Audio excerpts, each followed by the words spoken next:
Se Jesus sabia que Judas o ia trair, por que razão ficou com ele até o fim no círculo dos seus mais próximos? Entre os numerosos discípulos que o seguiam, Jesus designou 12 para serem os mais próximos, para partilharem e continuarem a sua missão. Não foi com ligeireza que instituiu este grupo de 12 apóstolos, foi depois de ter rezado toda uma noite.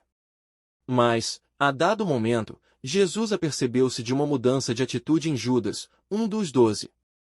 Jesus compreendeu que ele se afastava interiormente, e até que o ia entregar, como dizem os evangelhos.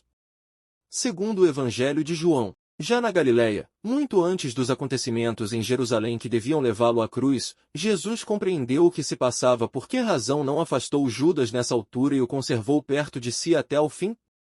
Uma das palavras que Jesus utiliza para falar da criação do grupo dos 12 apóstolos dá-nos uma pista: não vos escolhi eu a vós, os 12. O verbo escolher ou eleger é uma palavra-chave na história bíblica. Deus escolheu Abraão, escolheu Israel para fazer o seu povo. É assim a escolha de Deus que constitui o povo de Deus, o povo da aliança. O que torna a aliança inabalável é que Deus escolhe amar Abraão e os seus descendentes para sempre.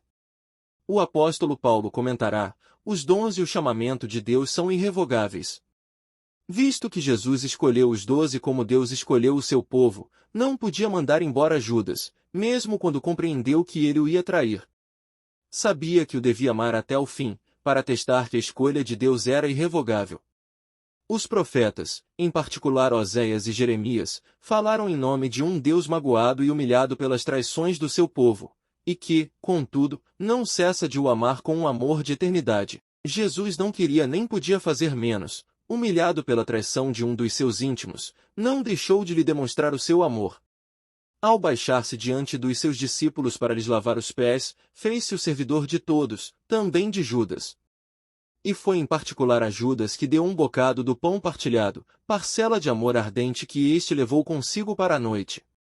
Se queria ser fiel a seu pai, ao Deus que escolhera Abraão e Israel, ao Deus dos profetas, Jesus tinha que conservar Judas perto de si até ao fim. Amava Judas mesmo quando este estava todo ele preso pelas trevas. A luz brilhou nas trevas. O Evangelho diz que foi no momento em que deu o seu amor a Judas, no momento em que o ama sem nada ganhar com isso, que Jesus foi glorificado. Na mais opaca noite do ressentimento e do ódio, ele manifesta o brilho extraordinário do amor de Deus. Por que razão são os evangelhos tão discretos sobre os motivos de Judas? É espantoso que os primeiros cristãos não tenham escondido o facto de que um dos 12 apóstolos entregou Jesus às autoridades hostis. Na verdade, este facto levanta uma dúvida sobre a pessoa do próprio Jesus, ter-se enganado na escolha dos seus companheiros? Mas é igualmente espantoso que os evangelhos não digam praticamente nada sobre os motivos de Judas. Ficou decepcionado quando compreendeu que Jesus não era um Messias com um programa de libertação política? Pensou estar a agir no interesse do seu povo pondo fim à carreira de Jesus?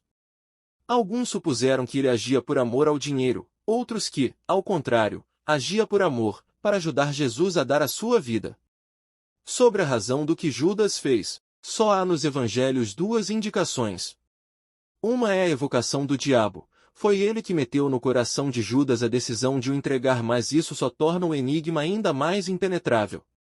O diabo, ou Satanás, é aquele que se opõe, ralha, calúnia. Jesus apercebeu-se do ressentimento que nascerá no coração de Judas e que estava enraizado de forma inabalável. Mas sobre o porquê, não há nenhuma palavra, nem mesmo uma alusão.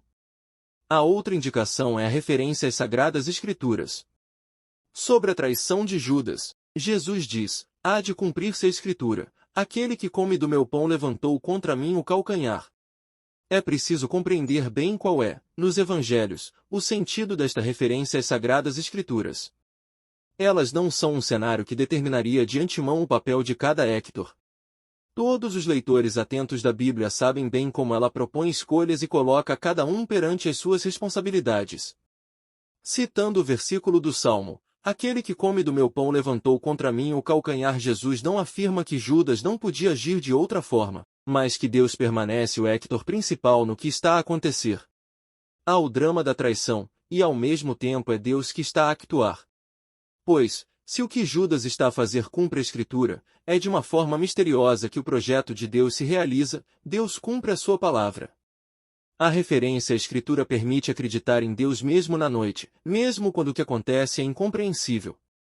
Se o ressentimento e o ódio de Judas permanecem incompreensíveis, o amor de Jesus, até ao fim, ainda está mais para além de toda a compreensão. Os evangelhos são tão discretos quanto aos motivos de Judas porque não querem satisfazer a nossa curiosidade, mas sim conduzir-nos à fé.